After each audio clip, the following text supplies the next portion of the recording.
Horas, salam reformanda, Masiha Holongan. Shalom Amanginang. Tiba waktunya kita mendengar renungan pada pagi hari ini, Selasa 20 Juli 2021. Temanya ahli waris. Dan jika kita adalah anak, maka kita juga adalah ahli waris. Maksudnya orang-orang yang berhak menerima janji-janji Allah, yang akan menerimanya bersama-sama dengan Kristus, yaitu jika kita menderita bersama-sama dengan Dia, supaya kita juga dipermuliakan bersama-sama dengan Dia. Roma 8 ayat 17. Rasul Paulus menggunakan kata anak untuk menggambarkan orang-orang percaya dengan Allah yang digambarkan sebagai Bapa. Rasul Paulus mengatakan bahwa semua orang yang dipimpin oleh Roh Allah adalah anak Allah. Ayat 14.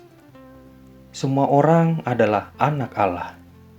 Apakah kita, orang-orang Kristen yang hidup di zaman sekarang, juga bisa disebut anak-anak Allah? Bisa saja. Tetapi perhatikan apa yang dikatakan Rasul Paulus, semua orang yang dipimpin Roh Allah. Jadi bukan semua orang begitu saja, melainkan semua orang yang dipimpin oleh Roh Allah. Kemudian Rasul Paulus dalam firman Tuhan hari ini, Roma 8 ayat 17 berkata, "Jika kita adalah anak, maka kita juga adalah ahli waris." Maksudnya orang-orang yang berhak menerima janji-janji Allah. Siapapun yang menjadi ahli waris, pada akhirnya akan menerima warisan tersebut. Misalnya, ada seorang yang menjadi ahli waris lahan milik bapaknya. Suatu saat, lahan itu akan diterimanya sebagai warisan bapaknya. Anak-anak Allah adalah ahli waris juga. Anak-anak Allah pada akhirnya akan menerima warisan dari sang bapa, janji-janji sang bapa yang akan digenapi untuk anak-anaknya. Tetapi Rasul Paulus mengingatkan, dan peringatan ini sangat penting untuk diperhatikan.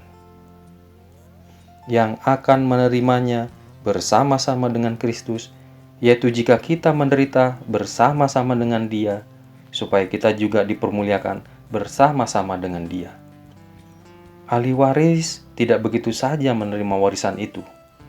Syaratnya adalah jika kita, maksudnya adalah ada partisipasi dan tanggung jawab yang harus diwujudkan sebagai anak-anak Allah dan ahli waris janji-janji Sang Bapa.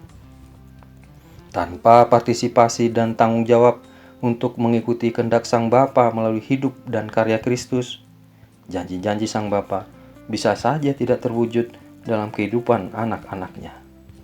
Itulah sebabnya kita tidak boleh menjadi anak-anak Allah yang manja. Jangan biarkan diri kita menjadi anak manja yang tidak bertumbuh menjadi dewasa.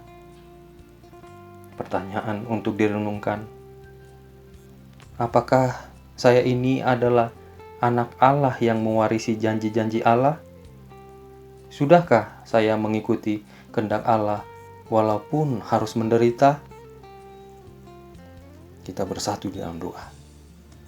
Ya Tuhan, kami bersyukur karena Engkau melalui Roh Kudus menjadikan kami anak-anak-Mu yang mewarisi semua janji-janji-Mu. Tolong kuatkanlah kami untuk bersedia mengikuti Engkau bahkan dalam penderitaan sekalipun. Amin. Demikian renungan kita pagi ini. Selamat berkarya bagi Tuhan. Tetap semangat, tetap sehat. Salam reformanda, Masiha Holongan.